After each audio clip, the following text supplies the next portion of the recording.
Boas palavras, poesias e reflexões.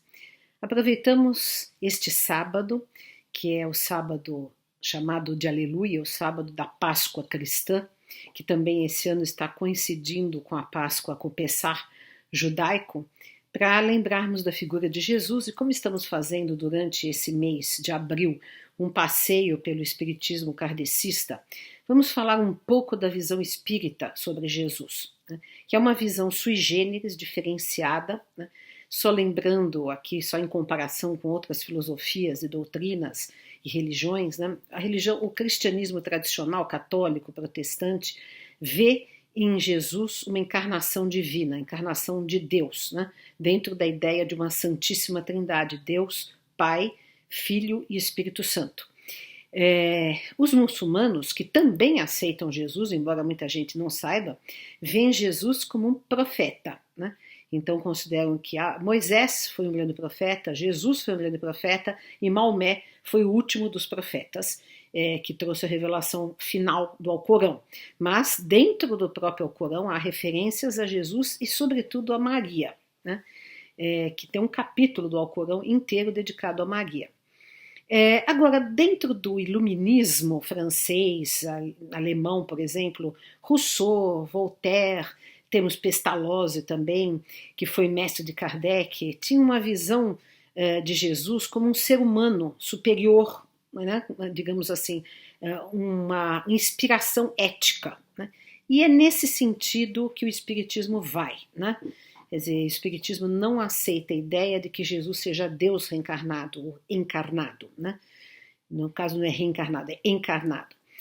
Simplesmente porque a concepção de Deus dentro do Espiritismo é assim muito mais assim cósmica, né? Quer dizer, um Deus que sustenta bilhões de mundos, bilhões de galáxias, constelações infinitas, né?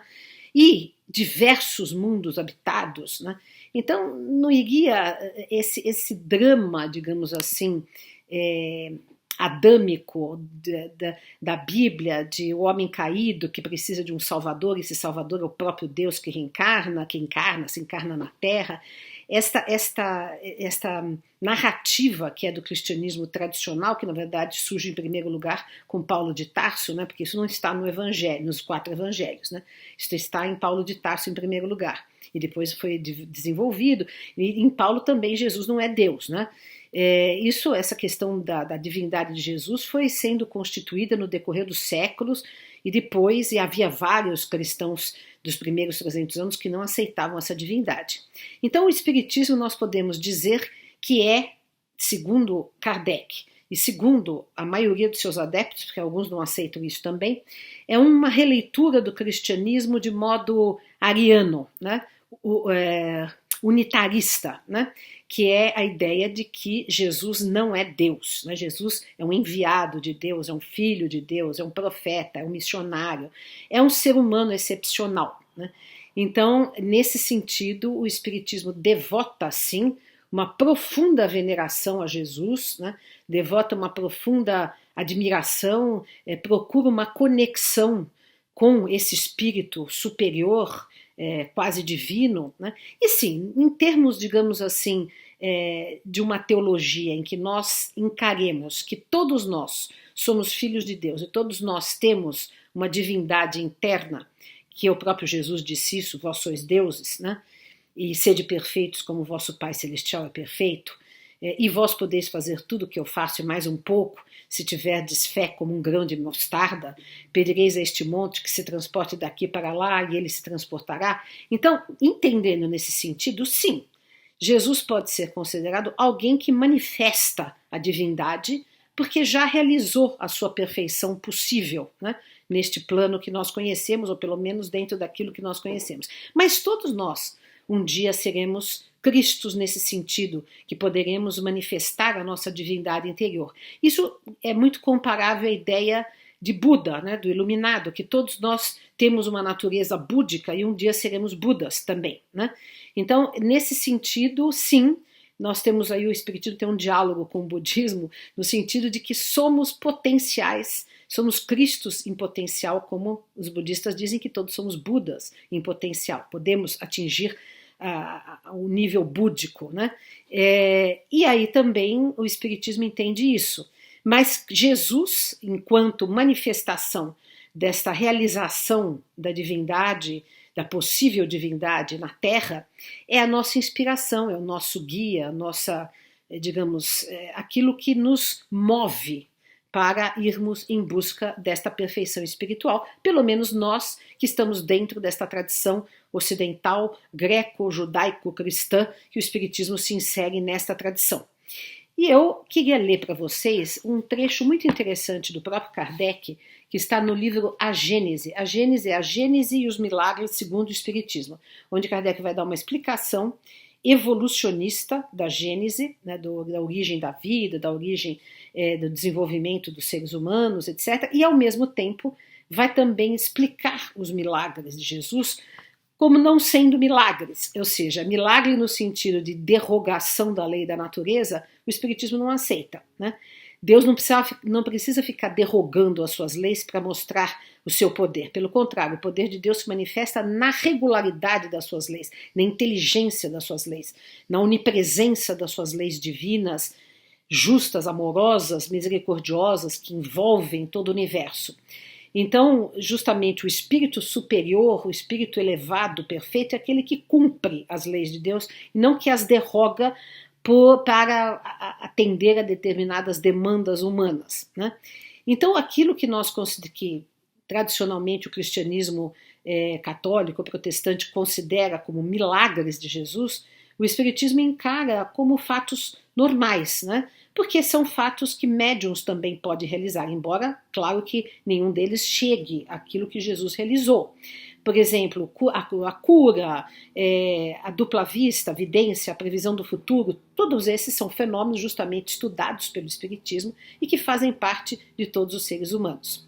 Vejam, Kardec teve muito cuidado em não afrontar logo de cara o dogma da Trindade, que é o mais sensível no diálogo com os cristãos tradicionais. Só depois da sua morte, em obras póstumas, que há um estudo muito profundo e muito bem feito sobre a natureza do Cristo. Então vejam só como ele está cheio de dedos. Sem nada afirmar sobre a natureza do Cristo, o que não é do plano desta obra examinar, não o considerando por hipótese, senão como um espírito superior, não podemos deixar de reconhecer nele um dos espíritos da mais elevada ordem e colocá-lo por suas virtudes muito acima da humanidade terrestre.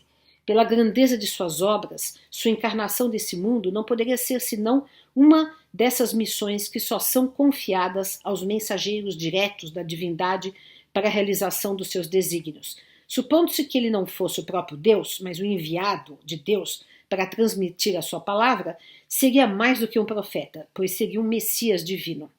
Como homem, tinha o organismo dos seres carnais, mas como espírito puro, desprendido da matéria, devia viver mais a vida espiritual do que a vida corpórea, cujas fraquezas não possuía.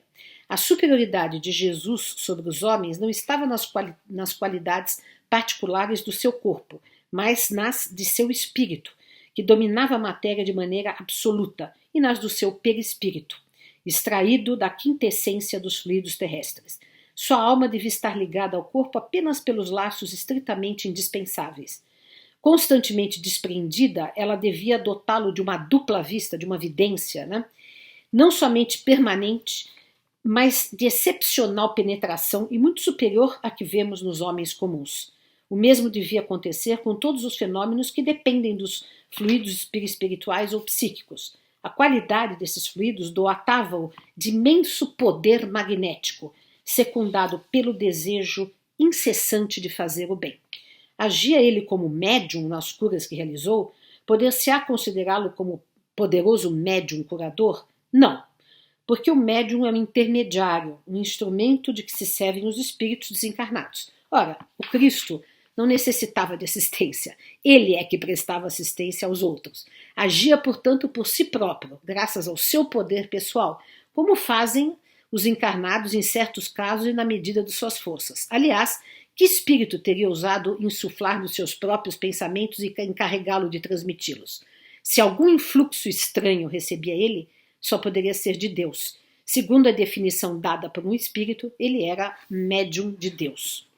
Então vejam que coisa interessante. O Espiritismo reconhece a elevação moral de Jesus como meta que nós todos um dia temos que atingir na nossa ascensão evolutiva. Como eu tenho explicado aqui desde o primeiro dia que nós estamos tratando, fazendo esse passeio pelo mundo do espiritismo kardecista, sempre de maneira evolucionista, né?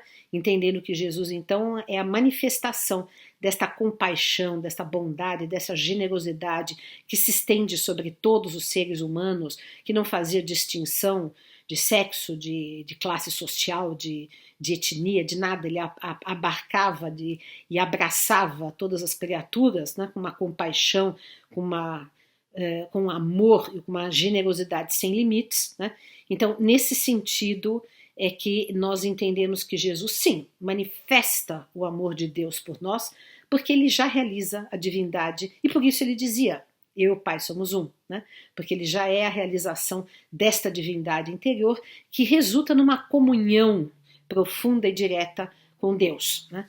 E por isso que, mas ao mesmo tempo, ele sempre se dirigia a Deus como Pai, como Senhor, fazia a vontade, dizia que estava fazendo a vontade do Pai, ou seja, era uma personalidade, alguém que estava submetido, que se colocava como filho, né? E tanto que ele também usa o termo filho do homem, né? Talvez assim, alertando o futuro que ia tanto colocá-lo apenas como filho de Deus, ele enfatiza muito no Evangelho a expressão o filho do homem, né?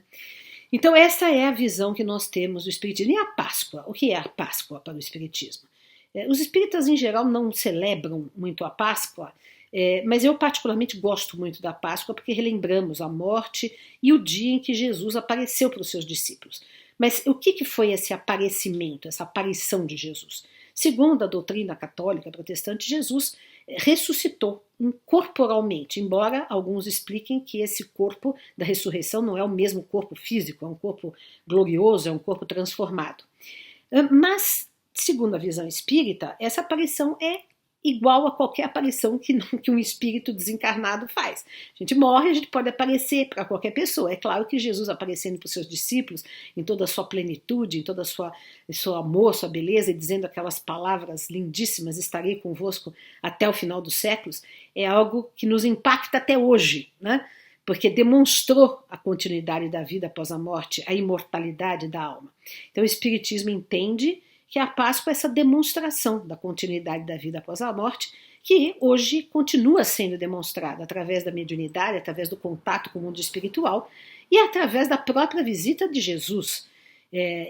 Os espíritas hoje entendem que o próprio Espírito da Verdade que se manifesta para Kardec era Jesus, né? Isso há evidências hoje, documentais, etc., que demonstram para nós espíritas, né? Mas enfim, que pelo menos Kardec ficou sabendo disso e aceitou essa hipótese, embora não a tenha publicado isso, não tenha falado disso publicamente, porque seria muito chocante dizer que ele estava sendo orientado pelo próprio Cristo. Mas, assim, há mensagens no Evangelho segundo o Espiritismo, aliás, belíssimas, que falam, eu venho como outrora entre os filhos desgarrados de Israel, ou seja, é Jesus voltando e se manifestando e mostrando e cumprindo aquela promessa que ele tinha feito, estarei convosco até o final dos tempos. Para encerrar, eu quero ler uma poesia minha a Jesus, que está nesse livro A Hora de Dora, Metamorfose em Cristo. Perdi a vontade das palavras, porque elas não sabem te mostrar, não quero mais abrir os olhos, porque eles não podem te fixar. Estancou-se minha vontade de lutar, porque tua presença age em mim, esvaiu-se minha vontade de ser eu, para ser mais em ti e ser sem fim.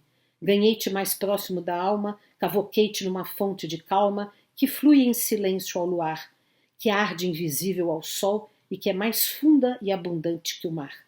Como pode um simples olhar do alto, do além e aqui vizinho, resgatar-me um profundo caminho e a mim mesma inteira me entregar? É que teu amor é uma vertente que eterna, sem medidas, nos assalta e tudo se apequena de repente, porque a luz que derramas é mais alta. Essas foram as nossas reflexões. Feliz Páscoa a todo mundo.